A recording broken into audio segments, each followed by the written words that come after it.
Sí, en esta parte y en este domingo, ya usted ahí en casita de noche, nosotros nos ha interesado llevarles a ustedes la experiencia de conocer a alguien que yo sé que se considera dominicana, pero no lo es en el nacimiento. Pero yo sé que en la pasión y el amor que tiene por este país, ustedes lo van a descubrir. Y ha trabajado por productores de banano y también de cacao. Así que vamos a ver qué nos tiene Marique de Peña. Marique, buenas noches. Hola, buenas noches. Qué bueno tenerla por aquí. Un gusto. Lo primero, para que la gente vaya conociendo de quién estamos hablando. ¿Quién es Marique de Peña y de dónde es oriunda? Bueno, yo nací en Holanda hace muchos años. Holanda. Sí, pero vine aquí cuando tenía 20 años. He trabajado para el gobierno dominicano y los últimos casi 30 años con los pequeños productores de la línea noroeste, productores de banano. En mi caso, una asociación de pequeños productores que se llama Banelino. Soy la directora. Y fuera de esto, hemos sido muy activos en lo que se llama el comercio justo. Actualmente soy la presidenta de la Coordinadora Latinoamericana y del Caribe de Pequeños Productores y Trabajadores del Comercio Justo, que representa 23 países y más de 1000 organizaciones en todo lo que es el continente. Y somos miembros de una organización global que se llama Fair Trade International, de la cual yo he sido también presidente en el pasado y miembro de su junta también.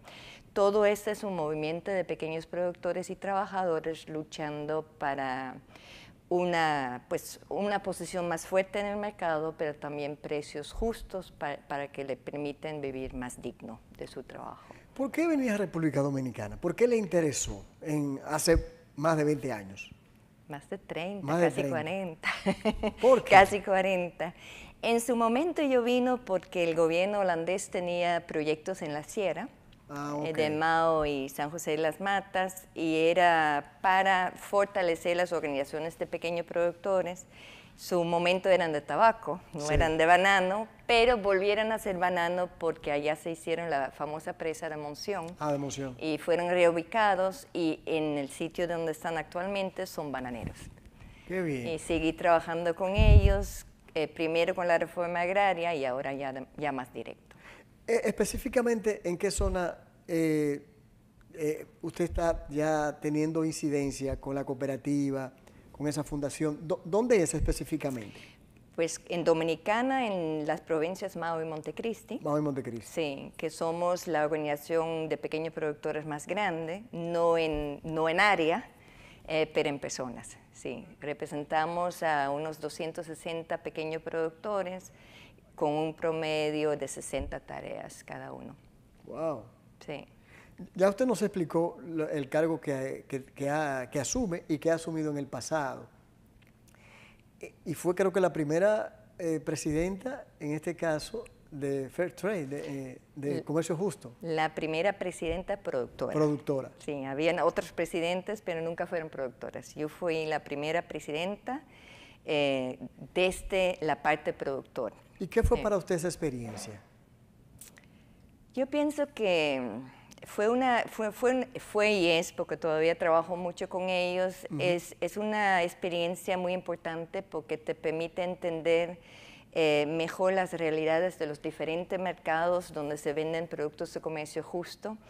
Igual te permite hacerle entender mejor cuál es la realidad del productor en la cual vivimos, qué podemos lograr en esta realidad, qué son nuestros retos y cómo podemos adaptar todo lo que es el comercio justo y los servicios que brinda el comercio justo, que más allá de un precio mejor, también trabajamos muchos temas de sostenibilidad. ¿Qué se puede lograr en este contexto que es muy distinto al contexto de los países desarrollados? Fue una oportunidad muy grande de fortalecer la voz de los pequeños productores.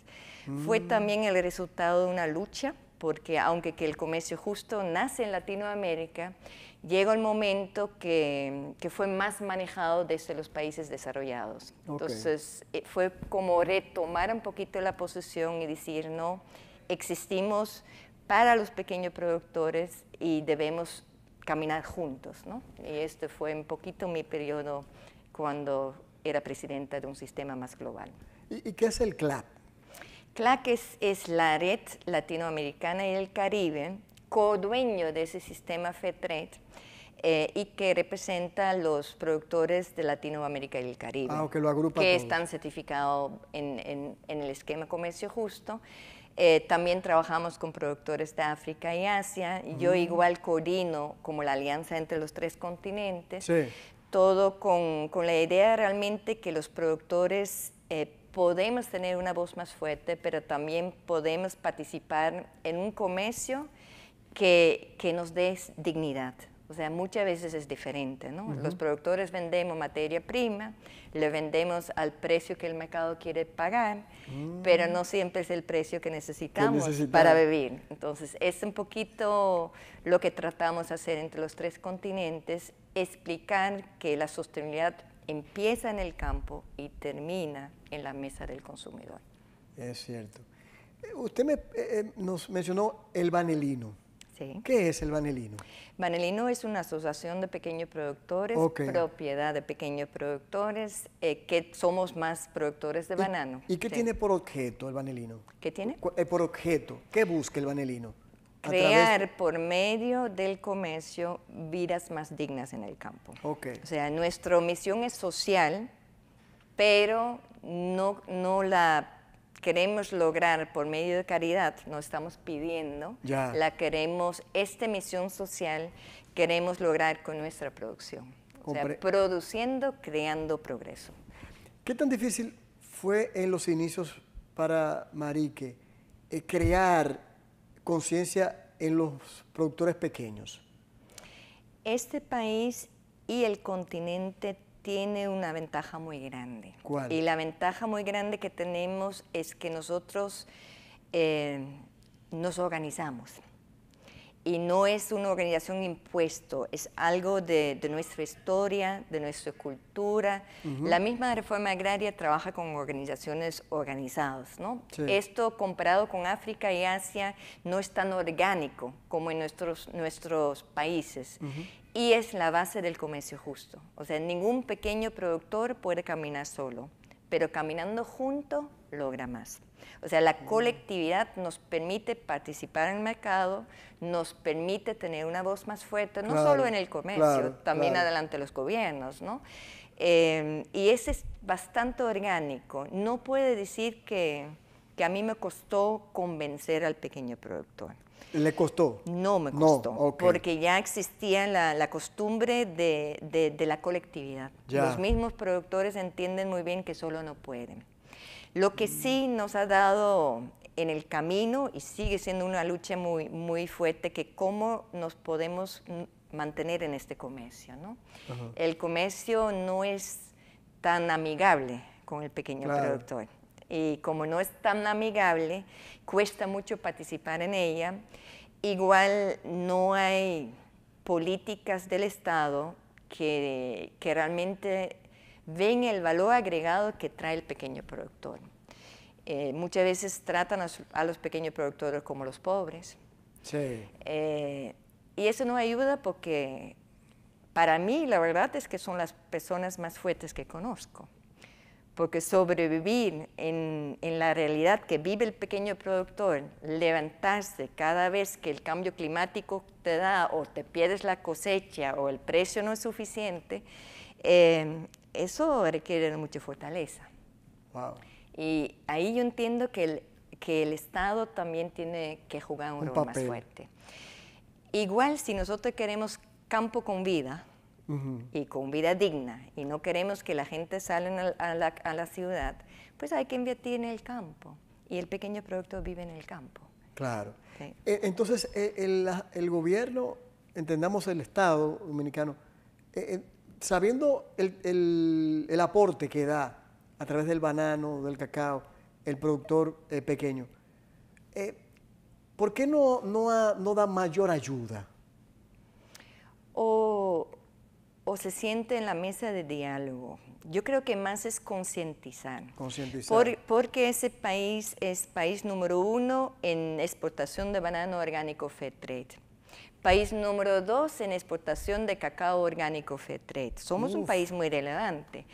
Nuestra ética comercial se vende en otros países. Mientras que en este país podríamos ser también un ejemplo cómo se puede trabajar con otros cultivos éticos que se consumen en este país, como la yuca, el arroz, el maíz, el tomate. O sea, este concepto de sostenibilidad social, ambiental y económico, no solamente deberíamos exportar, deberíamos también implementar en este país. Definitivamente el sector bananero, más que el cacao, posiblemente en este momento requiere un poquito más de ayuda, porque es un sector muy afectado por el cambio climático. O sea, aunque que fuimos motor, y creo que hasta el año pasado el producto de mayor exportación y ingreso de divisa en cuanto al agro, ¿no? Otros, claro, en comparación fue el banano, con otros. Exacto, fue el banano. Este año yo siento que ya muchos productores están muy afectados por el cambio climático y necesitan esta ayuda. Fuera de esto, y aprovecho, yo creo que el gobierno tiene que ir pensando que cómo logramos que la juventud entre. ¿Qué la juventud. Ya. O sea, nuestros productores están todos mayores de 60. ¿No? La juventud entiende que el campo no da vida. No, exacto. No da vida. Wow, pero hay jóvenes. Punto ese. Hay jóvenes que cuando uno trabaja con los jóvenes, terminan siendo motivados, porque es muy lindo el campo. El campo es muy lindo, vivir en zonas verdes, no contaminado es bonito, las comunidades todavía intercambian mucho, pero tiene un reto. El joven tiene que comprar tierra, o a su papá y sus hermanos, o otro pedacito de tierra que aparece por ahí. Si no hay accesos de recursos para que el joven compre tierra para ser agricultor, yo veo el futuro pues no de color de rosa. Wow. Viendo ese panorama que usted nos ha expuesto, la verdad que no deja de ser preocupante, y qué bueno que usted explique ese tipo de situaciones, que muchos desconocemos de eso. En comparación con otros países, en cuanto al banano, ¿cómo vamos? En cuanto al banano, estamos yéndonos hacia una crisis. Por varias razones. Nuestro país no es el país de producir banano lo más barato. Somos un país que como isla, muchos insumos que usamos se importan y salen caros, ¿no? En ese sentido, nuestro costo de producción es más alto. Nuestra mano de obra, aunque que relativamente barato, depende mucho de mano de obra migrante, entonces muy fluctuante. Que tampoco ayuda, ni la eficiencia siempre es lo mejor. Nuestros productores son relativamente más pequeños, si lo comparamos con los productores de Colombia y Ecuador, que son países que trabajan mucho más fincas grandes. Y principalmente Ecuador. Sí, y a ese le sigue Colombia, que no son pequeños tampoco. Y somos muy dados por el cambio climático. Wow. Porque estamos en la ruta de los ciclones. Sí, ¿no? Y el guineo es mucho más pequeño que el de Ecuador y Colombia, ¿correcto? Sí, que no necesariamente es malo. No necesariamente es malo, también es más dulce, que es una ventaja. Y hay países que le gustan más este banano pequeño porque históricamente compran de la zona caribeña. Y ahora mismo también muchas familias... ¿Esos son ventajas? Son ventajas. Y muchas veces, ahora en este momento, muchas familias europeas que también están entrando en crisis, prefieren el banano pequeño porque lo pueden compartir un kilo con más gente. Es cierto. Entonces, el pequeño no siempre es malo. El pequeño, yo creo que eso es manejable, que tenemos que enfrentar un impacto fuerte del cambio climático, que en estos momentos producimos la mitad que deberíamos producir. ahí sí yo quiero. ¿Estamos siendo competitivos con ese panorama que usted pinta? Yo creo que necesitamos una ayudita con el gobierno. Ya. Porque hay que sacar varios productores de crisis. Ya. Grande o pequeño. Ahí no estoy. El pequeño se va primero. El grande sigue al pequeño. El crisis siempre se siente más en el más pequeño porque pues gana menos, la familia igual necesita y es el primero que tiene que dejar la actividad porque ya no sobrevive con ella. Comprendo. Pero al final yo creo que sí deberíamos tener el diálogo con el gobierno. Con el gobierno. Porque ya van muchos años, más que una década, de retos con el cambio climático. Y ahora no va a ser tan fácil tampoco. Bueno, ahora nos entra la sequía. Exacto. Sí, ahora viene la sequía y ya dijo el sector aduanano que los primeros meses hemos exportado un 30% menos de lo que exportábamos el año pasado. Wow. Entonces, los señales están ahí. Invitar el gobierno al diálogo, o sea, no necesariamente todo debe ser dado. Claro. Pero juntas se buscan las soluciones. Es muy cierto. Sí. Y en el caso del cacao, ¿es igual? El cacao, como es un cacao especial, sí. República Dominicana, como también Perú y Latinoamérica en general, nuestra producción, por uno, es orgánico en su mayor parte, que es una ventaja. Una ventaja. Y también es de fino aroma, ¿no? Es un cacao no de masa, es el cacao que la gente en Europa necesita para producir un chocolate de calidad. Oh, qué bien. Pueden usar una parte más de masa, que lo compran. Que nos podemos sentir orgullosos de nuestro cacao. Ah, claro. Ay, qué bueno. Debemos ser orgullosos. Qué bueno. Pero eso no significa que es de bolsa. O sea, el cacao es un commodity de bolsa. Sí. Siempre hay que tener el ojo de encima de ellos. También tienen sus retos porque como es orgánico, el gobierno tiene que apoyarlo porque están en zonas que pueden ser contaminados. Comprendo. Pero nuestro país puede ser muy orgulloso del cacao. Qué bueno. Usted ahorita habló del fair trade, que es el comercio justo. Sí. ¿Nos puede dar una explicación breve de qué se trata cuando se habla de comercio justo o del fair trade? Sí, lamentablemente debe existir un comercio justo para explicar que el comercio no siempre es justo. Correcto. No debería existir ni siquiera ese término, pero definitivamente el comercio tiene un potencial muy grande de aportar al desarrollo si lo usamos para ese fin. Igual tiene un potencial muy grande de aportar a la pobreza. Si se basa en la máxima ganancia para algunos y la pobreza para otros. Wow. Lo que hemos visto en muchas cadenas es que algunos tienen los beneficios, otros tienen los costos. Y el precio que él lleva al productor muchas veces no cubre ni el costo de producción, ni tampoco el costo de vida de la familia. Entonces, esta injusticia, el comercio justo Fair Trade sellado, que nació en el 88, realmente el comercio justo introduce por primera vez un tema, lo que es un precio mínimo. Okay. Si usted quiere comprar un producto del comercio justo, tiene que pagar ese precio.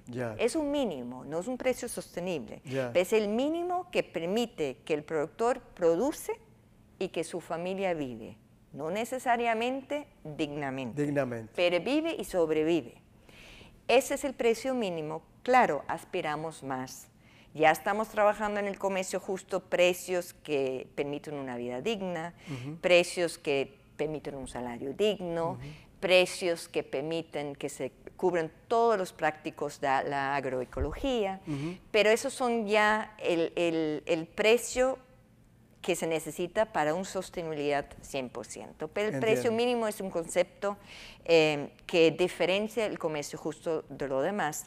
Igual nosotros no solamente certificamos a productores en las buenas prácticas, también certificamos a compradores en las buenas prácticas. Qué bueno. Entonces los compradores que participan en el comercio justo tienen que pagar ese precio mínimo y tienen que pagar un premio.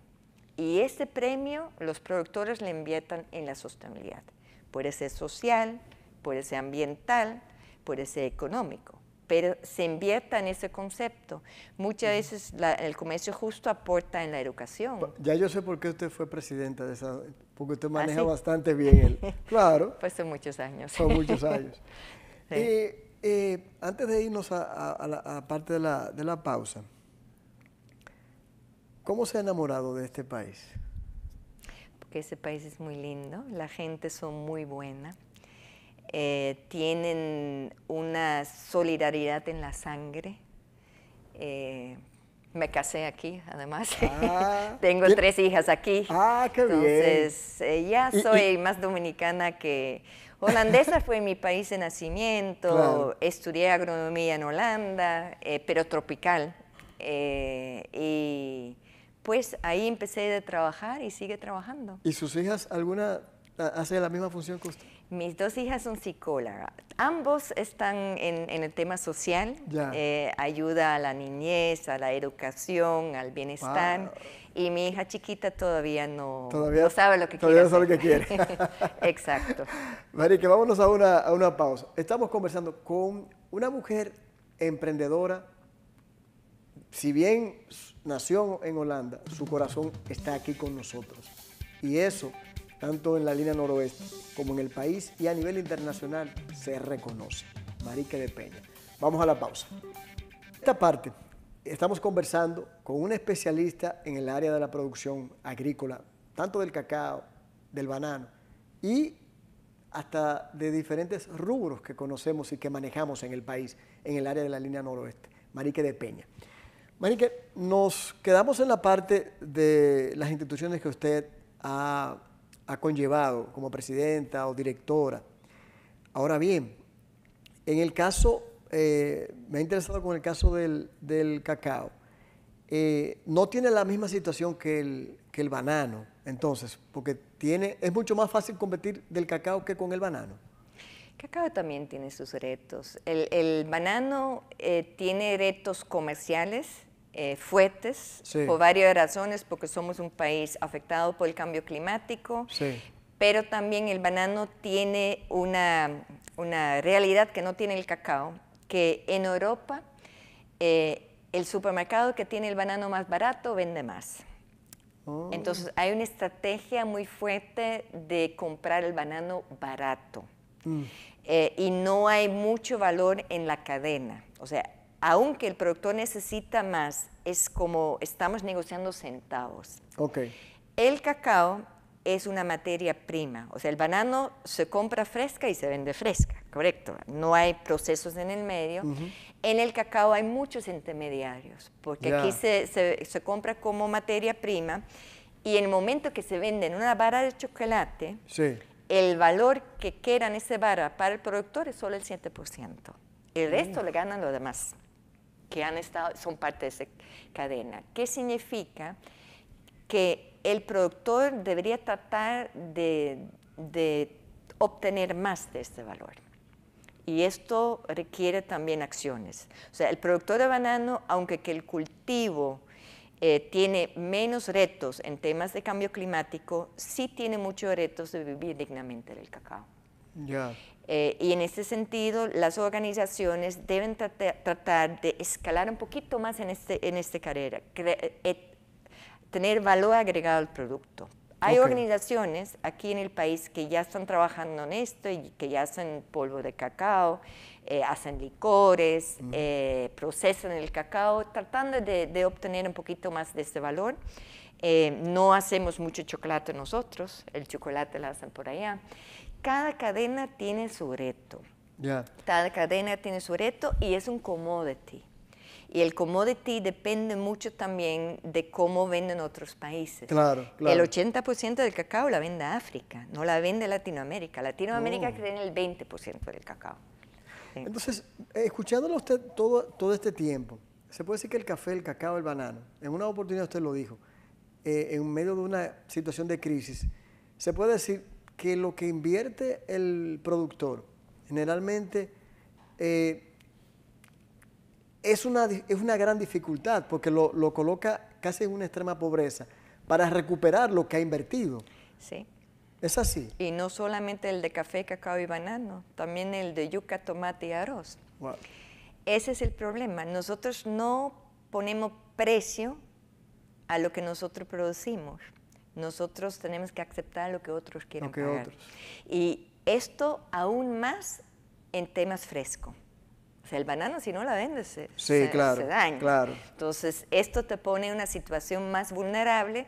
El cacao lo puedes guardar un poquito más, pero la característica de estas cadenas globales es que el precio se pone en el país consumidor y se va bajando hacia el productor, lo que debería ser al revés. Hay países, no dominicanos, africanos, que ya han dicho, si quieren cacao de este país, ese es el precio. Ese es algo que el país podría considerar. Lamentablemente en banano y otros productos se necesitaría una alianza latinoamericana y del Caribe. Ya. Porque si eso no se ha logrado todavía. Pues es algo que se puede pensar. Los clústeres de banano o los gremios de banano claro, se están reuniendo más y más. Eso significa que los gobiernos de estos países podrían también asumirse a esa iniciativa y tratar de tomar decisiones juntas. Y ahora que hace poco había precisamente una reunión de jefes de Estado, sí, ojalá que ese tipo de temas se puedan tomar en consideración. Ojalá. Hace poco estuvieron en Punta Cana. Sí. ¿Cuál era el objetivo de esa actividad? Para que nos expliques. ¿Y qué buscaban con ello? Pues una actividad era como un diálogo con la cadena, tanto de banano como de cacao. Era una actividad de reflexionar sobre los diferentes retos de sostenibilidad que tenemos desde el área productor, pero también comprador, y lo que espera el consumidor de nosotros. En esa actividad participaron productores, compradores, supermercados, autoridades, tanto locales como internacionales, la Unión Europea, la FAO. Sí. Era una actividad conjunta porque lo que está pasando en los países donde vendemos, que hay mucha expectativa en temas de sostenibilidad. Si ustedes revisan las estrategias de la Unión Europea sobre producción sostenible, agroecología, pero también derechos humanos, son muy altas. Y están desarrollando leyes en esto para sus compañías. El tema es que se pone la ley allá y aquí el requerimiento. Entonces, aquí todas las leyes allá tienen implicaciones en la parte productiva. Esto, con los precios que recibimos y la crisis que nosotros enfrentamos, pero también Europa enfrenta, no está siempre tan fácil de lograr. No, y el problema está también con la mano de obra. Es un reto dominicano. Que es una mano de obra migrante. Sí. Entonces hay que mantener la ley que esté acorde a esos requerimientos. Sí, sobre todo los derechos humanos. Ahí el país también tiene que estar consciente que estas leyes que tienen los países consumidores tienen implicaciones para los países productores. Es un tema que sobre todo Aduanano está trabajando con el gobierno, va un poquito lento, yo creo que debemos estar un poquito más ágiles en el tema, pero mínimamente deberíamos lograr que los trabajadores migrantes que aportan al sector bananero y cacao, más banano que cacao, que estén regularizados. Yo creo que es un requisito. Yo pienso que sí, por las exigencias. Y entonces en ese cónclave de Punta Cana se trató toda esa parte. La parte migratoria no tanto, porque es muy típico de este país. Además se inicia con un diálogo interno, no un diálogo externo, pero porque era global, ¿no? Ahí habían productores de África, de toda Latinoamérica y el Caribe. No era solo un gran foco. Sí, es todo Latinoamérica y el Caribe. Qué bueno. Y en cacao vinieron una delegación bastante relevante de los dos países africanos que producen cacao. Sí, era muy internacional. Qué bueno. Sí. Marique, en los 40 años, o los años que usted tiene ya viviendo en República Dominicana, con tanta colaboración de su experiencia, ¿qué ha sido lo más satisfactorio que usted puede resumirnos que ha hecho? Pues yo creo que satisfactorio es que hemos logrado esta posición en el mercado, ¿no? De una isla que mucha gente pide dónde queda, y buscan la mapa para buscarlo, convertirse en país número 1 de Wow. producción orgánica de comercio justo, que ambos estándares no son fáciles de cumplir. Yo creo que tenemos que felicitar a los productores. Wow. También esta unión entre la gente, también la cercanía con los gobiernos, o sea, Sí. nunca nos han cerrado puertas, Qué siempre bueno. están abiertos para hablar. Eso nos permite avanzar. Hemos logrado mucho, nos esperan tiempos difíciles. Claro, por el asunto del clima. Clima, mercados, crisis económica Sí. mundial. Sí. Nos esperan tiempos, pero en tiempos difíciles hay que juntarse más y Qué hay que bueno. trabajar más juntos. Sí, Qué bueno, me gustó eso. sí. ¿Y qué ha sido la parte, rápido, más difícil? La parte más difícil del cambio climático, diría yo, en este país, cada vez que estamos bien, nos viene un ciclón y nos pone otra vez cero para empezar de nuevo. Y llega un momento que tuve la cara del productor que ya no puede más. Ya. Y es muy difícil seguir motivándole. Entiendo. Esa es una parte difícil. Otro que yo puedo decirle que todavía nos falta, aunque que somos unidos, nos falta más unión. Siempre seguimos luchando entre el interés individual y la necesidad colectiva. Sí, sí, sí. Este es un reto, y un reto muy grande es llegar a este joven. ¿A esto? A estos jóvenes. Ah, sí, a estos lo que jóvenes. hablamos ahorita. Sí, o sea, el 10% lo Sí, la logramos son jóvenes. La verdad que es Sí. un punto muy nodal el que usted ha mencionado. Y Sí. yo pensándolo desde que usted lo dijo, no he dejado de tenerlo en mi mente como Sí. preocupación. Sí. Porque el campo, sabemos que hay jóvenes que prefieren irse a motoconchar, Sí, ¿verdad? Sí, el que sol ir, pica menos. a ir al campo. Es lamentable, ¿eh? sí, sí, sí, ves la realidad. Pues igual pedimos café ya, ¿no? Este país era grande en café, ya no estamos exportando ni un granito de café casi. Wow. La Royal se nos llevó, o sea, los señales del cambio climático están. Café, pedimos mucho y no estamos de vuelta en el mercado. Banano sigue. Y banano, si vemos las Islas Barloventos, eran grandes banano. Sí. Ya no hay nadie. Wow. Nosotros tomamos en su momento el mercado de las Islas Barlovento, pero vamos al mismo camino. Entonces hay que reflexionar.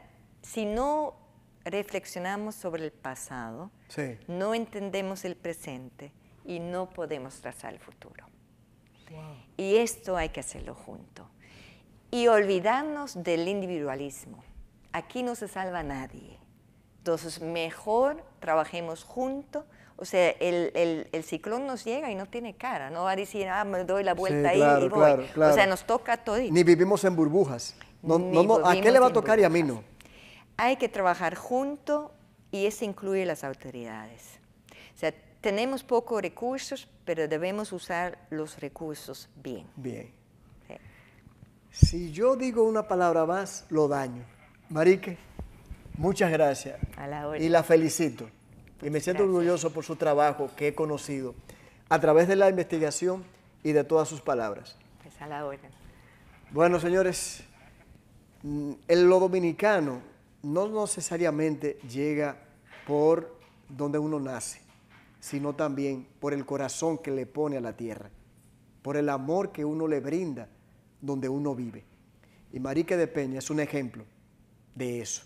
Ojalá y todas sus palabras lleguen a todos ustedes, pero también a las autoridades y a muchos de esos jóvenes que piensan que en el campo no hay vida. Vamos a la pausa.